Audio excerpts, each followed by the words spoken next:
Hello, everybody. Welcome back live at Drew's house another day. Hope everybody's doing all right. I look extra hairy today. Don't you think?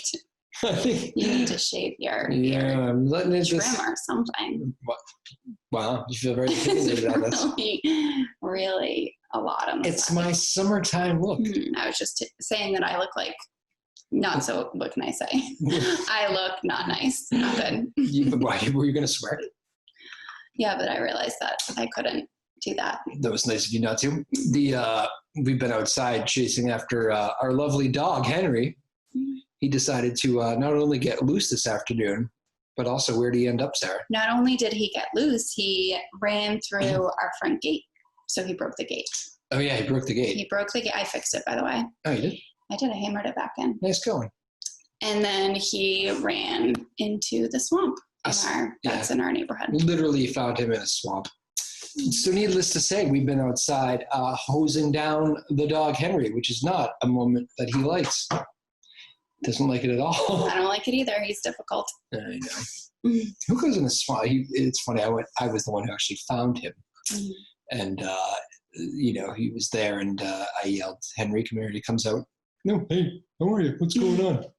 He never seems to understand that he did something wrong. What's wrong? Nothing, everything's good here. I don't know what you're doing, but I was just hanging out in the swamp. It's a nice place to hang out. Yeah, it's a good spot for us. So that's where I gotta go home? He's pouting on the back porch right now. So yeah. Oh, yeah, after the bath. Now he's not happy. After the bath, you're not allowed back in. Sarah rules. Dry off time. Outside. How long do you have to be locked out for? Until you're dry. So we'll see. Well, that's good. So Henry's in punishment. Anything else going on? Not really. You went to Maine last weekend. How was that? It was very nice. Yeah, the weather was really hot up there. 4 days in a row, pretty hot there. 3 days. Do we have 4 days of 90 or 3 days of 90? Either way, it's a heat wave. In Maine, it was a heat wave. Yeah. But Friday was like cool and it rained. We had like an indoor day Friday, and then Saturday, Sunday was really hot. That was Maine. Yeah, it was pretty much hot and sunny here the whole time. Crazy. She goes to Maine, so I hang with the dogs back here sometimes. We alternate, so that's the way we do it here. Henry and I had a nice little boys weekend. We went for a hike, the Lynn Woods. What a treat that is. Love the Lynn Woods. You and I have been there several times, but I love it. Great views, great hike, many trails to choose from. You think I'm lost all the time, and really, we did get lost last time we went there. Well, not really. It's not really like marked. Like you need a map to really figure out the marks. We weren't really lost. We just weren't as direct in getting to where we wanted to go. Well, we were supposed to be going to a specific place, and we did not make it there. Yeah, we did. Well, we didn't make it there. Eventually. My point, exactly. Two good guests for me here coming up. I know you're going to bounce and go see if you can make up with Henry. But usually it takes him a couple hours to forgive us after a bath. Kyle Hudson and Dan Thornton, two athletic directors in the Merrimack Valley. Excited about this because they just had to. Did you hear the changes they had for the high schools? Fall sports now cannot start until at the earliest September 14th, which is a few weeks into the school year, and that is at the earliest. Yeah. So they might even change that. And I don't know. To me, that sounds like even fall sports might be in jeopardy. Yeah, it's a weird date to put out there. Well, I think it's just they want to ease people back into school if they're going to try that. See how school goes in the first couple. I mean, I don't know if you'll even know after the first couple weeks. Yeah. One thing I didn't like. How do you feel about this as an educator yourself? One thing that a lot of the athletic directors I know got upset about. I don't know if these two did, but I did see a lot of newspaper articles about this. One of the people on the big MIAA conference call said, really my priority is about getting kids in class and school, and sports is just not a priority right now. But that's really not it. It's not sports first school. You have to kind of figure out the things that you can and can't do and treat them individually, I think, Yeah. Like playing tennis and baseball is probably something that's easier than having 35 kids in a class, and that's just the nature of what this thing is. Yeah. I think he's probably just saying that he has a lot on his plate right now. And the number one thing is figuring out how to get kids back to school safely before, and then he can tackle the next thing. I'm sure that's all he was saying. He wasn't saying that sports weren't important or anything. I know. They are important. It was taken that way, though, by a lot of those people. I'm sure it was, but a lot of the administrators and stuff and like school administrators, I'm sure, are very stressed right now trying to figure this all out. Just overwhelmed, you say? Yeah, that's what I would take of that. Okay, well, good job. Nice perspective. Mm-hmm. All right, let's get to our guests. I think they're ready to go. Kyle Hodsdon and Dan Thornton coming right up. We'll say goodbye to Sarah. Thank you, Sarah. You're welcome. Bring these two guys in right now. All right, welcome back live at Drew's house. So here's two guests that I've had on my show several times. Two of our favorite guests here. Kyle Hodsdon, athletic director over at Newburyport. How are you, Kyle? Why don't you wave, make sure everybody knows which one's you. There you go. Well, great, thank you. Thanks, Drew. There's Kyle. And Dan Thornton, the assistant principal and the athletic director over at Pentucket. How are you, Dan? Very well, thanks for having us. Very good. You guys coming with excellent backgrounds. Very good. Two different approaches. Dan, you're showing a lot of trophies and stuff. Kyle, the simpler but yet refined. I like it. Yeah. Got my hard hat too. The construction going on, so. You brought a hard hat. Oh yes, yes. Pentucket is completely under construction right now. I hear, right? That's right. What, building new fields and everything. Not the fields yet, but the school. The whole school. Okay, and you're still working there. Yeah, I'm in the office right now. We're good. A lot of hammering and jackknifing and all that, or what? No, they stop at 3, so they're done for the day. Very good. Okay, good work there. I'm glad to hear you okay. You have a hard hat just in case. So guys, I want to start with, first of all, the big news this week. I don't know what to make of it reading between the lines, but I see that sports is going to be at the earliest September 14th for these kids in the fall. I'll let each of you have your take on that. Why don't we start with Kyle? Kyle, how about what did you make of that call with the MIAA there this week? Well, at least that gives us a starting point. We've had a lot of speculation over the last month or so, anything from starting on time to starting in October to not starting at all. So this, it makes sense because with the reopening of school, I mean, that's really the priority now, is to get the kids in school, get the staff back, have a routine down, then have the athletes come in. I know at Newburyport, we have 800 students, 550 fall athletes. If we brought them back on August 24th, who knows what would happen by the first day of school. So this is, I think, what's best for the educational system. And it also gives hope for our fall athletes.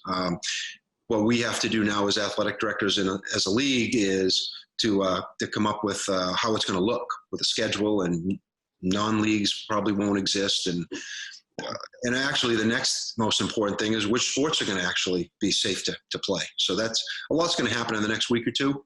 But that's where we're at right now. There's more optimism today because a decision has been, or a proposal has been made. Now it's in the governor's hands, but now at least we have something to look forward to. It's not so up in the air. Dan, you got that same feeling of optimism, at least a little bit there? Yeah, because it's not a no. So, I mean, it does give us some hope. And, everybody's hoping that there are school, number one, and we can get back here safely. And number two, we can get back to some extracurricular activities. And, September 14th puts us off a month or so. So if we can get games going by even the end of September, early October, and like Kyle said, even if that's a modified schedule or just playing other Cal schools, it'd be anything is better than nothing at this point. So I think we're all hoping that we can get something put together and get the kids back out there competing and playing with each other, just for their mental well-being as well. But again, as Kyle also said, a lot is to be determined in the next few weeks with what the governor and what the state officials say as far as what we can do and what it's going to look like. Yeah, through this whole thing, almost none of these timelines have turned out to be accurate. I mean, a lot of these things are pushed back. Even the Massachusetts phase 1, 2. I mean, some cities still said, we're doing our own thing and taking more time. I wonder when they say at least September 14th, in the back of your head, are you thinking we might even need a little bit more time and we're talking about a real abbreviated season, or are you guys just thinking about every possible option? I mean, I know we're thinking of every possible option that's out there because, and it's difficult to talk to people really because they'll say, well, we're assuming cross country and golf will be logical sports that can play, but there's no way you're going to play football, or, there's no way you're going to play soccer.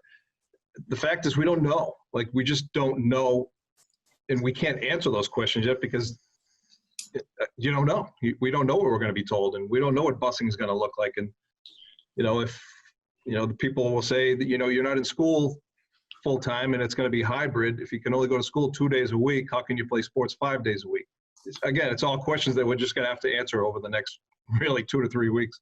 Yeah. Kyle, you want to add to that? Sure. As athletic directors and as coaches, we're used to having some control over our programs and what we do, some right down to the minute. And this has really brought us back to reality. We don't have any control here, and it's really difficult to plan. Once we have answers, then we can plan. We know a potential start date, which is a starting point. Now we need to know an end date. Once we know that, once we know what our season is, then we can figure out how it's going to look. And, if like Dan said, if we could start games around the beginning of October and run maybe a little bit later into November, maybe even be creative and have a Cape Ann League tournament at the end. If there's no MIAA tournament, that would be really cool for our league and our area. Maybe even extend some sports into Thanksgiving week. If all our sports were going, if a Thanksgiving football game would be pretty cool, but if you had a volleyball game the night before and you had soccer that week too, we're going to be creative. We want to make the most of this, but we don't have answers yet. And at some point we're going to have answers, but we also know that it's going to be fluid because it could be changed, just like school. We have a plan, but that could change very quickly. So that's interesting. So you guys are I didn't even think about that, but it makes sense. I know the colleges are going in that direction. They're doing conference only schedules. A lot of those major football plans for the fall are conference only. That would be kind of a cool thing. That would put a lot more emphasis on those Cape Ann League rivalries, wouldn't it? We could have a 4-team river rival league, Dan, with Amesbury, Triton, Pentucket, and Newburyport, and play each other like 4 times each. That'd be a heck of a league. I think kids would take it too. Everybody would. I think people are just dying to get back out there and playing and competing, but we just got to make sure it's done safe. We work out logistics right now. Feel free. You guys can hack it out right here. Yeah, all games away. We joke about that, but when we start looking at logistics and obstacles, transportation really hasn't been discussed, I don't think, enough. We had transportation issues anyway, even in a good world. Right. But now it's like we have 147 cross-country runners. We stuff them 3 to a seat on 3 buses. I don't know how that's going to happen now. Our school's going to, be less stringent with their liability procedures and let students drive, which was always a no-no, but now all of a sudden it might be okay.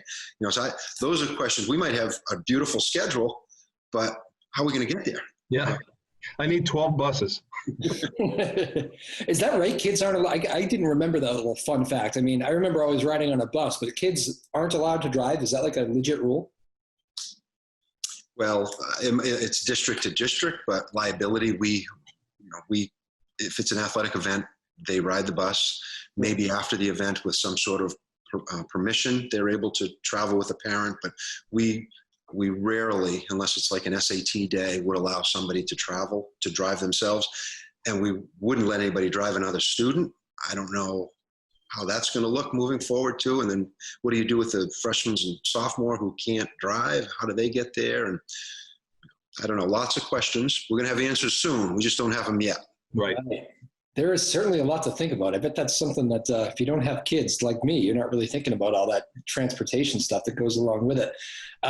One thing I talked about with my wife here in a little intro before you guys came on the show is I saw at least one newspaper article who covers high school sports. One newspaper writer put it in an article today. He was a little bit perturbed at one of the comments made on that MIAA call about how the educator kind of blew off sports and said, my goal here is to get kids back into class, yada, yada, yada. And that's my first priority. We'll deal with sports afterwards.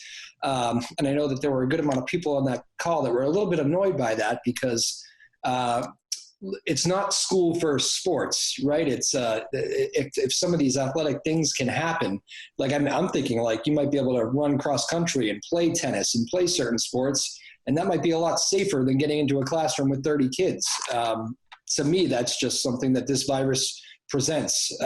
What are your thoughts on that?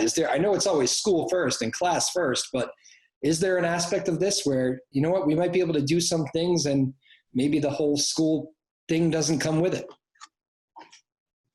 Yeah, I mean, it's really, when you look at students today, it's the whole package. You know, it's like there are a lot of kids who, let's face it, they come to school because they have a really great relationship with their cross-country coach, and it gets them up in the morning where they can come to school. And, you know, sometimes people talk about coming back to school and maybe only having your core classes. But then again, you know, you have to take into consideration there are students out there that are very big into the arts. And, you know, part of their senior year is putting together a portfolio so that they can get themselves into a great art school or college when they leave. And so you can't just throw those things to the wayside and say, we're just going to do English, math, science, and history and forget about athletics and the arts and music and whatnot, because those are critical to, you know, everybody's well-being when it comes to school. I would say that, you know, athletics or the arts or any extracurricular is like in our district is like considered the sixth period of the day. We have 5 periods, and that's the block that starts at 2:30 and goes until whenever. It's a big part of it. You know, it's figuring out how we're going to put 550 students in locker rooms, which locker rooms might not exist. Yeah. They're certainly not existing at Pentucket. They don't have a building, but you know, they may not exist for any of us. And you might see like a youth model where kids are getting out of a car with uniforms on and going right to the field. Right. And, you know, the training room might not exist. All these things that we've built up over the years, there are going to be changes. And I know, and Dan's going through it too, we have daily meetings. You know, I have a meeting 6 to 8 tonight about the school reopening. And there's not all these meetings in the districts about sports reopening. That's happening at the state level. But we'll start doing that. But I know the emphasis is getting the kids back, because there are thousands of kids in the district who are hoping to go back, and it affects families, and it affects, if it's going to be remote learning, it affects childcare, and there's so many layers to it. And the bottom line is, if there's no school, there's no sports. There could potentially be school with no sports, but there can't be sports with no school. Right. So they do go hand in hand, but the emphasis should be getting the kids back in school first, and hopefully having it happen together. Understood. Dan, as we joke about your current facility there being under construction, I do wonder, has this changed any of the construction? Are people like thinking about maybe building things different ways because of the pandemic, or are you just not involved in that? Maybe you're trying to stay away. I don't know. Actually, in terms of COVID hitting us, it probably, the one thing it benefited was the building project, because there's been nobody really on campus since March, which has allowed the construction people to get in here and, you know, do their work and what they have to do. So they've actually been flying, and everything is buzzing around here in terms of building. But I mean, as to, are there any changes? No, I mean, it's all been done, and which is going away right now. They're going crazy. It's an interesting thought. Kyle just put it in my brain, and, you know, I hadn't even thought about that really, but it is true that maybe like the locker room probably is not something that's going to be used for a long time. Yeah, Kyle brought it up, and that's been discussed here as well. And the only place that you would actually be able to practice at Pentucket is the front field. And we did discuss it by saying, you know, if there is football in the fall and that's the field that they're going to have to practice on, they're basically going to have to bring their uniform to school every day and, you know, bring it home after practice, jump in a car and go home after practice. And it would be just like a youth sport. You know, like the youth sports, you just bring your stuff to practice and you bring it home. Again, we're joined here by Dan Thornton of Pentucket and Kyle Hodsdon of Newburyport, athletic directors there, and 2 guys that I've known for a long time here and been on the show several times. Not under these circumstances, though. I know this is very unique. Very general terms, guys. What has this whole 2020 been like for you? Because I know I haven't lived through this. You guys haven't lived through this. This is a whole new ball game, and it kind of came out of nowhere. Yeah, I'll start with that, I guess. It's really kind of been like a reset button, personally and professionally. I know I've refocused on a few things personally and seen things differently. And, so I think moving forward, I'm going to be better, and it's going to be a better community because of all of this, if there's anything good that can come out of this. Professionally, it's been a real struggle because of the people who are impacted. At least through our schools, our spring athletes, it was really devastating for them, especially the seniors. But we got through that, and now moving forward, the fall athletes are starting to feel that same anxiety, and winter's only 4 months away. So I mean, everything's happening quickly. And I guess the bottom line is, I told the coaches, I said, take advantage of any time you have with the kids. You have a big impact on them. Like that was in the spring when the players and the athletes were really searching for guidance or something positive. And I said, you got to really value that when you're with them in season. Remember this, because you have such a big impact on them. And, it's difficult for coaches too. That's their life. They wake up, it's like Christmas morning, first day of practice, and and you take that away from them. And then there's just so many layers. But it's waking up each day and wondering what's going to be new, and we're just hoping for good news. And I will say that I hope that our student athletes or people in the community take things seriously, whatever the protocols are, because if they don't, then there's going to be setbacks. And if there are setbacks, things are going to get shut down. I know they may feel, meaning the teenage type ages, they might feel a little more invincible. Yeah.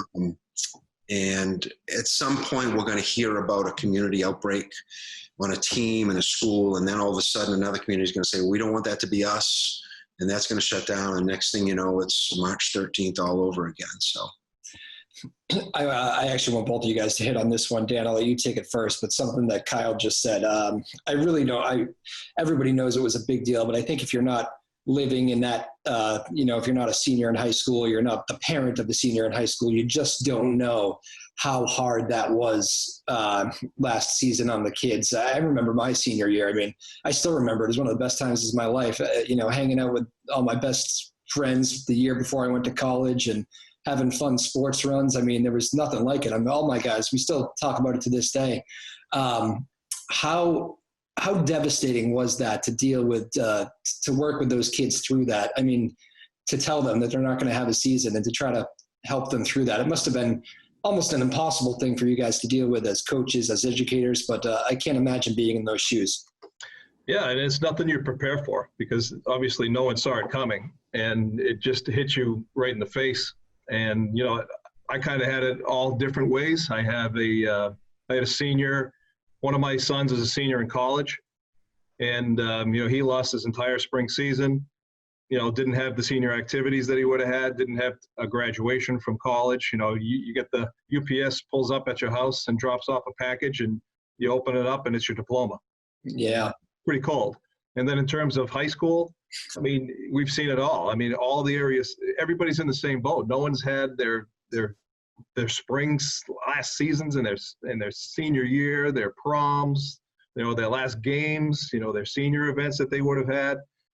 And then, going forward again to this year, I mean, I have a son who's a senior in high school, and you look at it the same boat saying, I know 2020 was a tough year.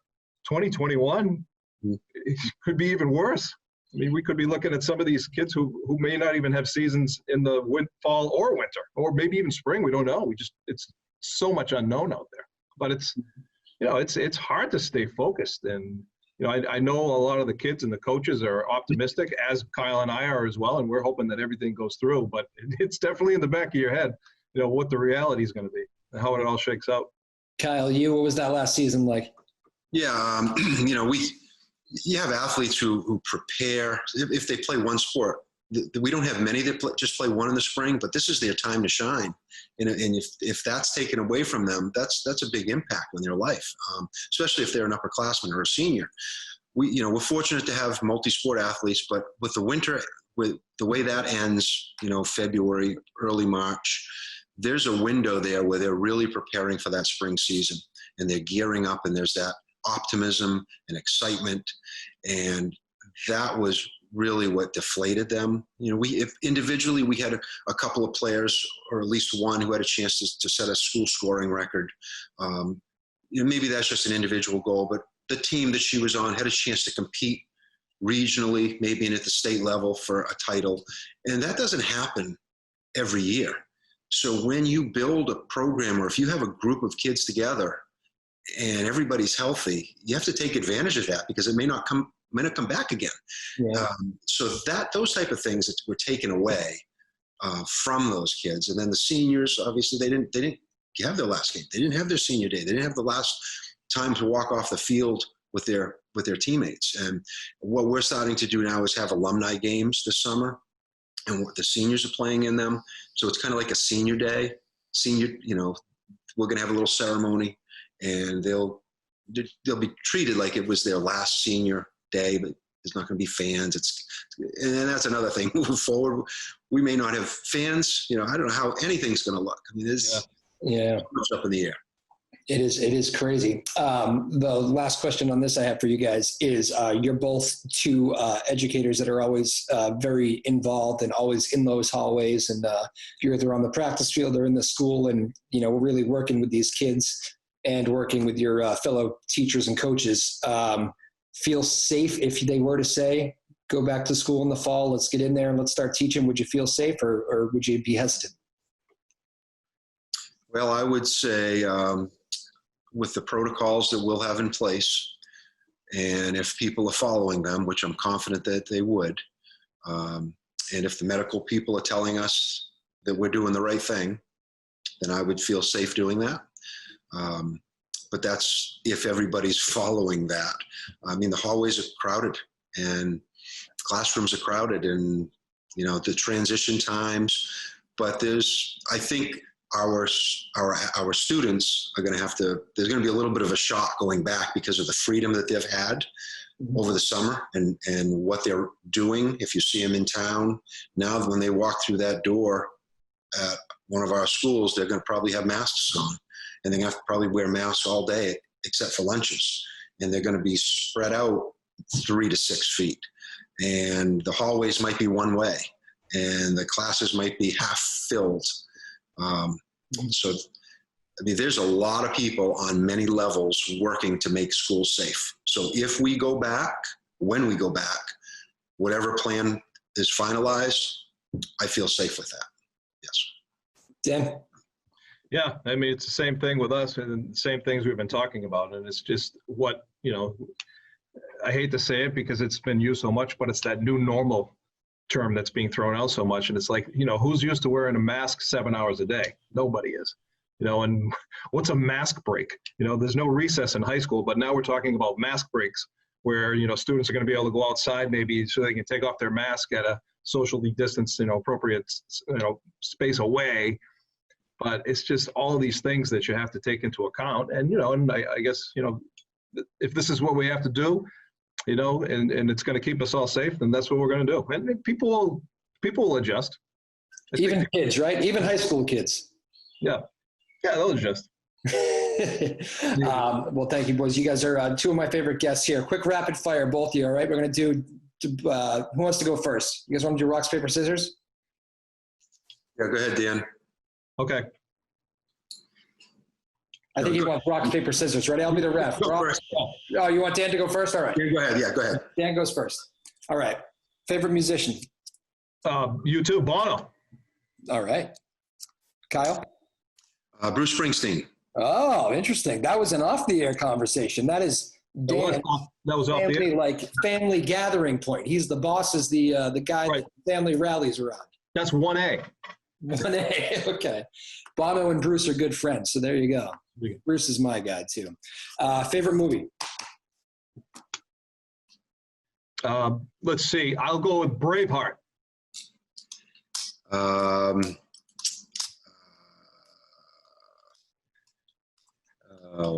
This is a baseball movies that are popping in my head. You know what? We Are Marshall. That one. That is an underrated movie. Don't you think? That did not get enough respect, I don't think. Very good. Matthew McConaughey. I thought that was a good role for him. Favorite television show?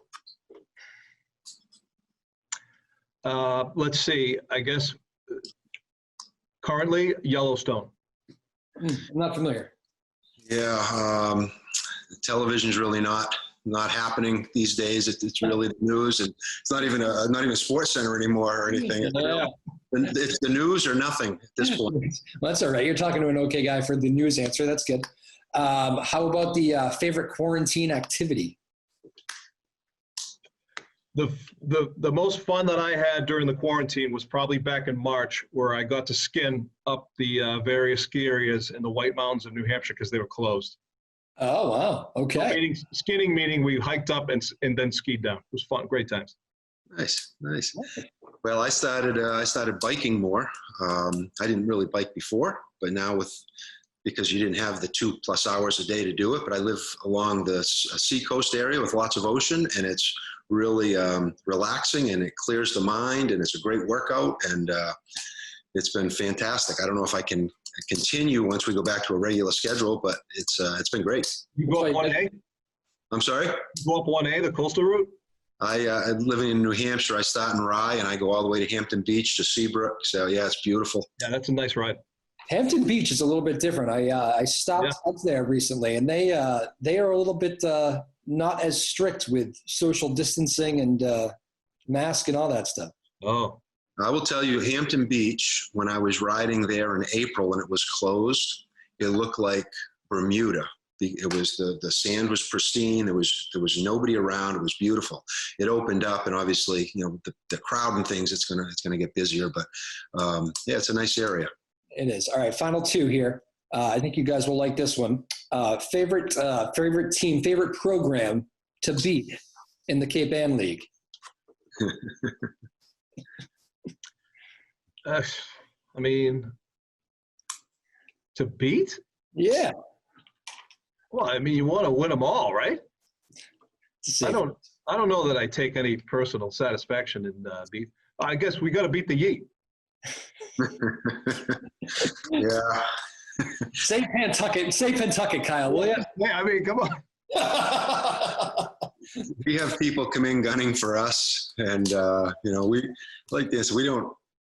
I hope that we respect everybody, and you play. And honestly, the answer is whoever you play in that day. We don't look at our schedule and see who might be doing it. But I'm on the radio here. Is that your son? You can say hello. Cody Morissette. You want a BC stud to say hello? Sure. Hey, Cody, how are you? Hello, Cody. How's the quarantine going, Cody? Back in baseball form right now. All right. It's going well, so I'm excited. Do you know Dan here, Dan Thornton? Dan's Pentucket Athletic Director. Nice. Yeah. You ready for some Red Sox baseball this weekend or what? I mean, just watching it on Nesson last night, it felt like summer again, finally. I know. It was kind of nice. Basically summer right there, coming home and watching the Sox at night. Yeah. Absolutely. That'll be big. That's what I mean. Sports does play a big role, as you guys know. So I know it's school first. Final question for you guys. Here's the last one. Toughest part about being an athletic director. Don't count the pandemic. Toughest part about being an AD. I would say, honestly, the toughest part that could be about it is, and if you're doing it right, I guess, would be the amount of hours. It's a lot of hours. Good answer. Yeah, it's a lot of hours, and it's really enjoyable. When 2:30 comes around, it's a whole new perspective. Like if you have a tie on, you take it off, and you kind of go out, and you're with this optimism, enthusiasm, and the spirit of competition, even if it's a practice, but on game days, it's great.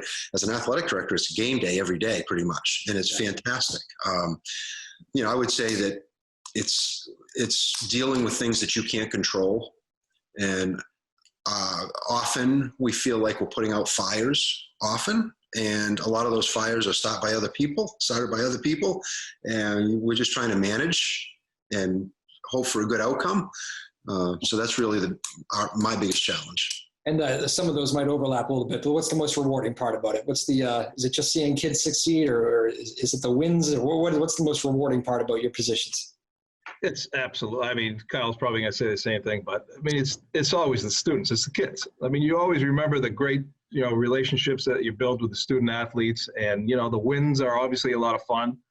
But you go through seasons with teams that don't have great records, but it's just great to get out there and watch kids and go out there and compete and have a blast. I mean, at the end of the day, it's all fun. Yeah, I would agree 100%. It's about the experience. You want your athletes, your student athletes, to have a good experience. You want their families to have a good experience. It's very satisfying watching an event and talking to people and having a positive feeling. And winning might help because it's just the nature of it. But we don't evaluate coaches on that. That's not what it is at the end of the day. We don't go home and, we won 3 games today and we lost 2. That's not how it works, So we want a good experience. We want a competitive game. Look forward to having our visitors join us there at Newburyport. And, All right. Well, Kyle Hodsdon. Care about the trophies. Like, it's not about. Hang on. Hold that up one more time, Dan. That was that. Move the head out of the way. Let's see that again. There you go. Very nice. Oh, they only dusted. Yeah, it's right over the hard hat. Nice location. Well, guys, you guys are fun as always. Thank you guys so much. We really appreciate you taking the time, and hopefully we can get playing some sports on the 14th. We'll see what happens. I know this stuff's unpredictable, which you're both not comfortable with, but it's a crazy time, and hopefully we'll get back on the 14th. Until then, you both stay safe. All right. Same to you and your families. Okay. Thank you, Drew. Thank you very much. The goal is to get the students back in the interviewing with you, not us, right? Yeah. That's what we want. That means we're back. That's right. All right. See you guys. Bye. Thank you.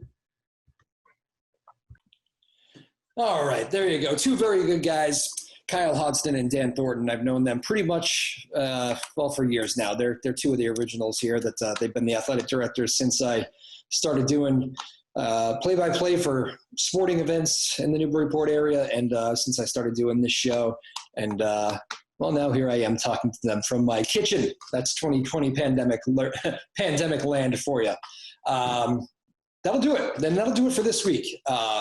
We really do. We hope the kids can get back out into the classroom and out on the playing fields, and hopefully things can turn quickly for the fall. Obviously, answers are tough on that one. We will see, but that's the way it is for now in 2020. Have a great weekend, everybody. Do your social distancing, but enjoy yourselves. Stay safe, and we will see you next week. Thank you to Sarah Conway getting the show started with us today. My name is Drew Moholland. Live from Drew. Where are we again? Live from Drew's house. Another edition. Thanks, everybody. Bye-bye now.